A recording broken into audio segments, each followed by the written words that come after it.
Hello, this recording is for Algebra 1, Chapter 7, Lesson 3, Multiplication Properties of Exponents.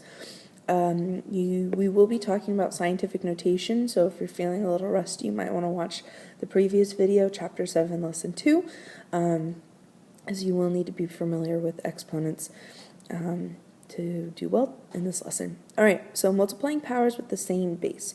When the base is the same of two powers, add the exponents to simplify. So as you remember from exponents, we have a big number and we have a small number. The big number is the base. The small number is the exponent. And the whole thing is considered the power. Okay? So there you go. So just remember base, big number, exponent, little number. Well, if you're multiplying powers, you have the same base, you're going to just add the exponents. All right? So here's your first example. We have 7 to the negative third times 7 to the second times 7 to the sixth. Since all of the big numbers are the same, we're just going to add the little numbers. So it's going to be negative 3 plus 2 plus 6 is going to give us 5. And so it's going to be 7 to the 5th power. Pretty easy cheesy, lemon squeezy. All right, number 2, n to the second times n to the third times 7n. Well, you need to remember that if you don't have an exponent, there's actually one there. He's just invisible, and he's always the number 1. So if I'm going to add up the exponents here for all of the n's, I'm going to have n to the 6th power. But since everything in here is really multiplication, even though there's no dot between the 7 and the n, it is implied that it is 7 times n. So really, it's 7 times n to the 6th. All right? The 7 doesn't magically disappear, guys. The 7's still there. You're still multiplying by 7. It's just there's nothing else to multiply by 7, so he needs to stay. All right, so now we have 2y to the third times 7x to the second times 2y to the fourth. So I'm going to take care of the y's first. Actually, I rewrote it. Just know that it's just a ton of multiplication. All right, guys, which means you can move things around, which gets to my big disclaimer. Don't forget the commutative property multiplication allows you to reorder that things that are being multiplied. All right, so let's go back to this problem. So there we go. So let's take care of the y's. So there's 3 y's and 4 y's, which means we have a total of 7 y's. All right?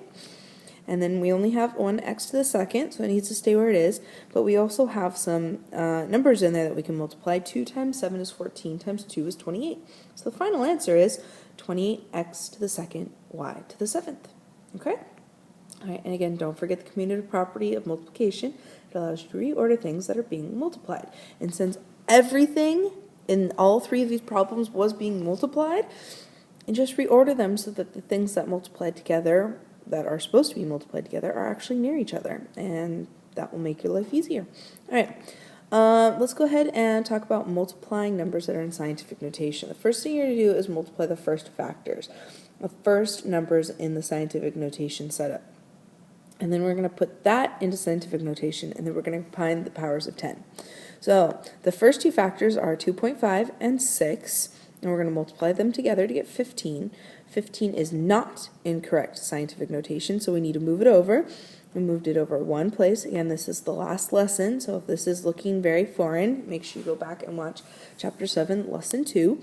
So we need to move over the decimal one place to get 1.5. 1.5 does fit in there, so we're good on that.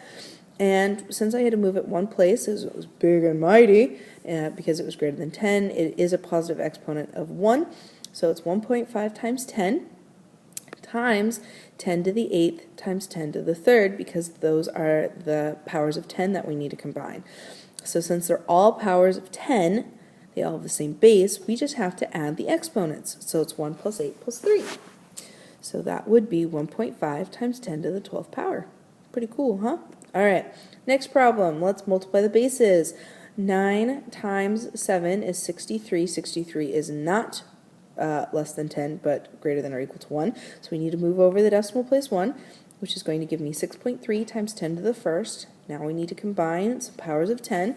So it's going to be 6.3 times 10 to the first, which is what we've got there. And now we need to combine the other powers of 10, which are right there and right there, and right there and right there. So since, again, it's all tens, the bases are all tens, we can add the exponent. So it's going to be 6.3 times 10 to the negative 14th. That's a 14, by the way. So 6.3 times 10 to the negative 14th. Is that more readable? There you go. Okay, so last thing we need to do is we need to talk about, and I actually fixed the spelling error there. All right, so application, a human body contains about 3.2 times 10 to the 4th microliters of blood for every pound of body weight. Each microliter of blood contains 5 times 10 to the 6th red blood cells. Find the approximate number of blood cells in the body of a person who weighs 125 pounds. So we take the pounds of the person, we multiply by the number of microliters that there are per pound, and then we also multiply by the number of cells there are per microliter. So if we have a 125-pound person times the number of microliters per pound, which is 3.2 times 10 to the 4th, and then multiply by the number of cells in every microliter, we're going to have 125 times 3.2 times 10 to the 4th times 5 times 10 to the 6th. And again, my units are going to cancel out. The pounds are going to cancel out. The microliters are going to cancel out, leaving me cells, which is what I actually want in the final answer. Check that out.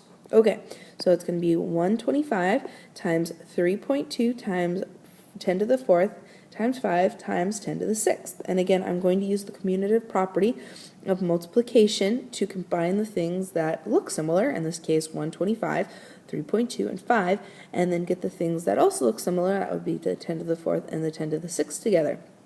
So it just so happens that 125 times 3.2 times 5 is 2,000. Isn't that kind of nifty? So 2,000 times 10 to the 4th times 10 to the 6th. The only thing is 2,000 is definitely not in scientific notation. So if I move the decimal over 3 places, I'm going to get 2 times 10 to the 3rd. 2 times 10 to the 3rd times 10 to the 4th times 10 to the 6th is 2 times 10 to the 13th, because 3 plus 4 plus 6 is 13. All right, guys, I'm done with that, and I was going to make this short because some of you have another video to watch after this. All right, bye, guys.